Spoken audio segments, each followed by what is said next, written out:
ಕಾಂಗ್ರೆಸ್ ಶಾಸಕರು ಸಿದ್ದರಾಮಯ್ಯ ಅವರೇ ಮುಖ್ಯಮಂತ್ರಿ ಅಂತಾರೆ. ಹಾಗಾದ್ರೆ ಎಚ್.ಡಿ. ಕುಮಾರಸ್ವಾಮಿ ಅವರ ಪರಿಸ್ಥಿತಿ ಏನು? ಸಿದ್ದರಾಮಯ್ಯ ಸೂಪರ್ ಸಿಎಂ ಅಲ್ಲ, ಅವರನ್ನ ಸಿಎಂ ಅಂತ ಬಿಂಬಿಸೋದು ಸರಿಯಲ್ಲ.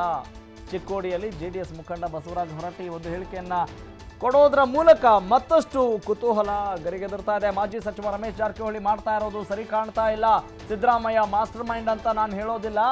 ಚಿಕ್ಕೋಡಿಯಲ್ಲಿ ಜೆಡಿಎಸ್ ಮುಖಂಡ ಬಸವರಾಜ ಹೊರಟ್ಟಿ ಒಂದು ಹೇಳಿಕೆಯನ್ನು ಕೊಡೋದ್ರ ಮೂಲಕ ಉರಿಯುವ ಬೆಂಕಿಗೆ ಮತ್ತಷ್ಟು ತುಪ್ಪ ಸುರಿದಂತ ಆಗ್ತಾ ಇದೆ. ಅಂದ್ರೆ ಸದ್ಯದ ರಾಜಕೀಯ ಬೆಳವಣಿಗೆಗಳಲ್ಲಿ something is going to happen. ಏನಾಗ್ತಾ ಇದೆ? ಸರ್ಕಾರ ಪತನ ಆಗ್ಬಿಡುತ್ತಾ? ಭಾರತೀಯ ಜನತಾ ಪಕ್ಷದವರು ಮತ್ತೊಂದು ಸರ್ಕಾರ ರಚನೆ ಮಾಡಿಬಿಡ್ತಾರಾ ಅನ್ನೋದನ್ನ ಖಚಿತವಾಗಿ ಹೇಳಲಿಕ್ಕೂ ಸಾಧ್ಯ ಆಗ್ತಾ ಇಲ್ಲ. ಈ ಕಡೆ ಅಭಿವೃದ್ಧಿ ವಿಚಾರಗಳ ಬಗ್ಗೆ ಚರ್ಚೆ ಕೂಡ ಇಲ್ಲ.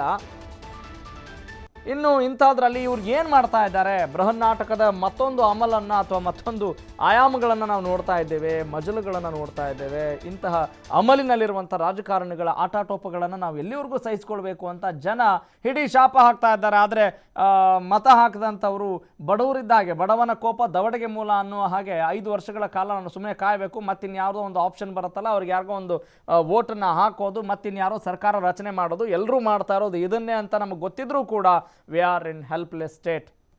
ನಾವು ಅಸಹಾಯಕರಾಗಿದ್ದೇವೆ ಅನ್ನೋದಷ್ಟೇ ಜನರಿಗೆ ಗೊತ್ತಾಗ್ತಾ ಇರುವಂಥ ವಿಚಾರ. ಒಟ್ಟಿನಲ್ಲಿ ಸದ್ಯಕ್ಕೆ ರಾಜಕೀಯಕ್ಕೆ ಸಂಬಂಧಪಟ್ಟಂಗೆ ಬರ್ತಾ ಇರುವಂಥ ಎಲ್ಲ ನ್ಯೂಸ್ನ ಗಮನಿಸಿದಾಗ ಯಾವುದೂ ಸರಿ ಇಲ್ಲ, ಒಬ್ಬೊಬ್ಬರೊಂದು ಹೇಳಿಕೆಯನ್ನು ಕೊಡ್ತಾ ಇದ್ದಾರೆ ಅನ್ನೋದು ಗೊತ್ತಾಗ್ತಾ ಇದೆ.